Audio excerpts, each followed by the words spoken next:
This week in post, creating a minimal fine art black and white photo.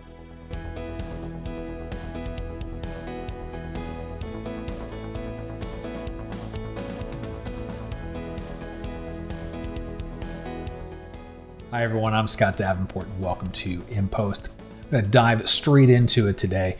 Continuing on from the In the Field episode, I showed you some pretty uninspiring sunrise footage from the Agate Beach, a little south of Yaquina Head. And I ended up taking a photo of a piece of dune grass that I turned into a black and white photo. I thought it came out really nice. I mentioned back in episode 185 that black and white photography is something I wanted to get a little more into, and especially for minimal compositions. And this one worked out really well for me. So let's just turn over to the machine here, take a look at what we got. So this is predominantly what I had coming out of the camera. It's a very gray day, not a lot of color happening at all. If I go back to the after view, this is what I ended up as a result. And it kind of went in a high key direction, taking the whites, making them incredibly white, and really playing with the contrast right around that bit of dune grass there. So now, I can't show you the entire process on this one because honestly, I was all over the map. If I show you the history just here, you can get an idea of, I was everywhere, all over the place, trying different things, lots of different brush strokes. And you'll see as I scroll way down in here, I was playing around with color toning, split toning and balancing and playing around with all sorts of stuff. Because originally I thought maybe I'd do this in like a muted colors, pastel kind of thing. It didn't work out that way. Ended up going to black and white. What I want to highlight in this video is a few of the key techniques I used to get this image to go from here to here. And the first one I'll point out is in the basic panel. You're going to notice this image is perhaps obvious, perhaps not. Certainly cranked up contrast and boosted exposure a little bit. I wanted things to be brighter. I wanted more of this histogram to be toward the right edge. So I'm really getting those whites up high. And I like a lot of contrast in my black and white, so I bumped that up. But I didn't do anything with clarity. And that was a conscious choice. I didn't want clarity applied to the entire scene. I only wanted that to be done to the grass itself. Another key thing is in the tone curve. Now this is more or less a basic S curve with the exception of this low point here. And so what I had done here, if I highlight and you see this cursor turns into like a double-headed up and down arrow, that lets you raise the black point from 0 to something else. And this is a common technique when you're doing like a matte type look for any type of photo. It's pretty popular in landscapes the last few years. I liked it for the shadows in this because it gives it more of like a charcoal kind of feel to it. So it's not pure black, or I'm changing the definition of what pure black is.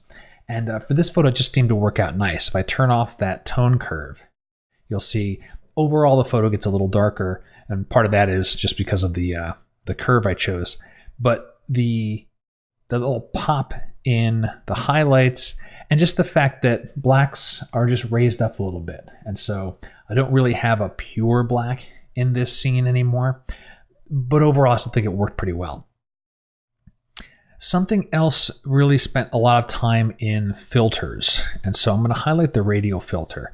Now, I have two filters here. They're both positioned in the exact same spot because I wanted to do two different things, one to the seagrass and the other to everything else. So this first one I've selected, we can see that contrast is pulled down, clarity is pulled down, and sharpness is pulled down.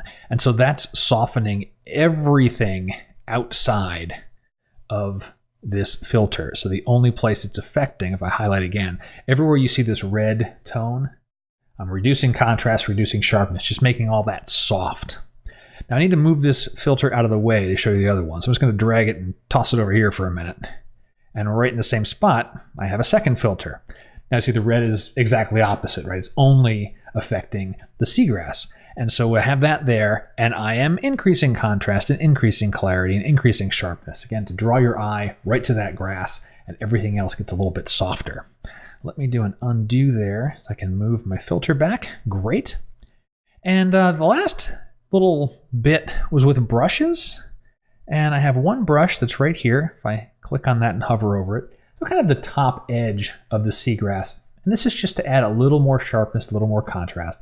The radio filter isn't perfect. It's just giving an area. And some of the tips of that grass felt a little bit soft. Now, if I zoom in really closely on this stuff, you can actually see on a couple of pieces of the grass, there's these little dewdrops and things, and I want those to show up. And that's a really nice extra detail that we don't see that zoomed out. But if I were to print this, hang it on a wall, we'd see all those little water droplets. And that's a nice little accent for the photo. So for a tip of the week, I would say that a high key look is a good one for a minimal black and white photo. There's nothing wrong with blowing out the background or making it go almost toward pure white if it's accentuating your subject. And I did a video on dead space versus negative space. That was one of the Q&A episodes a while back. This is definitely a case of negative space. This sky is just completely gone. There's nothing out there. There's a hint of the ocean back there, and then some of the sand. And after that, it's obvious what the subject is, and everything around it, even though it's soft, muted, or completely lacking in detail, that all emphasizes our primary subject here, this dune grass. And that's going to do it for this week in post. I hope you've enjoyed it. If you did, please let me know. You can send a comment on the video, contact me through my website if you've got questions. Love getting your questions, so send them on in. And until next time, my name is Scott Davenport, and happy shooting.